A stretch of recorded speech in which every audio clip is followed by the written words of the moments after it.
Hello everyone, welcome to ಸುಮಾರ್ಗಹ ಕ್ಲಾಸ್ಗಳು. ನಮ್ಮ ಸುತ್ತಲಿನ ದ್ರವ್ಯವು ಶುದ್ಧವೇ ಪಾಠದ 14ನೇ ಪ್ರಶ್ನೆ. ಲೋಹಾಭಗಳು ಎಂದರೇನು? ಲೋಹಾಭಗಳು, ಲೋಹಗಳು ಗೊತ್ತು, ಅಲೋಹಗಳು ಗೊತ್ತು. ಇದೇನು ಲೋಹಾಭಗಳು?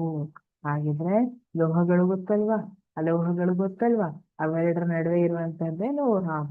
ಕೆಲವು ಧಾತು ಲೋಹಗಳ ಮತ್ತು ಅಲೋಹಗಳ ನಡುವೆ ಮಧ್ಯಂತರ ಗುಣಲಕ್ಷಣಗಳನ್ನ ಹೊಂದಿದೆ.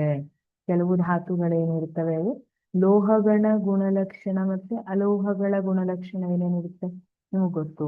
ಲೋಹಗಳ ಗುಣಲಕ್ಷಣಗಳು ಯಾವ್ಯಾವುದು? ಅದು ಶೈನಿ ಇರುತ್ತೆ ಅಲ್ವಾ, ಹೊಳಪನ್ನ ಹೊಂದಿರುತ್ತೆ, ಬಡಿದ್ರೆ ಶಬ್ದವನ್ನ ಉಂಟು ಮಾಡುತ್ತೆ, ತನ್ಯತೆ ಕುಟ್ಯತೆ ಗುಣಗಳನ್ನ ಹೊಂದಿರುತ್ತೆ.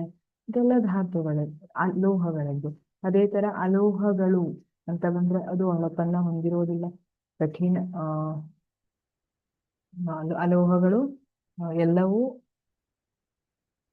ತನ್ಯತೆ ಮತ್ತೆ ಕುಟ್ಯತೆ ಗುಣಗಳನ್ನ ಹೊಂದಿರುವುದಿಲ್ಲ. ಈ ರೀತಿಯಾಗಿ ಬೇರೆ ಬೇರೆ ಗುಣಲಕ್ಷಣಗಳಿವೆ ಲೋಹಗಳು ಮತ್ತೆ ಅಲೋಹಗಳ ನಡುವೆ ಅಲ್ವಾ. ಇವೆರಡರ ನಡುವಿನ ಮಧ್ಯಂತರ ಗುಣಲಕ್ಷಣಗಳನ್ನ ಏನ್ ಹೊಂದಿರ್ತದಲ್ಲ ಅದನ್ನ ಲೋಹಾಭಗಳು ಅಂತ ಕರಿತೀವಿ.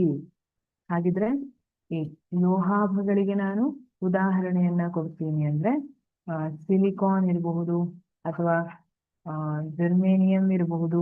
ಇವೆಲ್ಲ ಲೋಹಾಭಗಳಿಗೆ ಉದಾಹರಣೆ ಆಗಿದೆ. Thank you.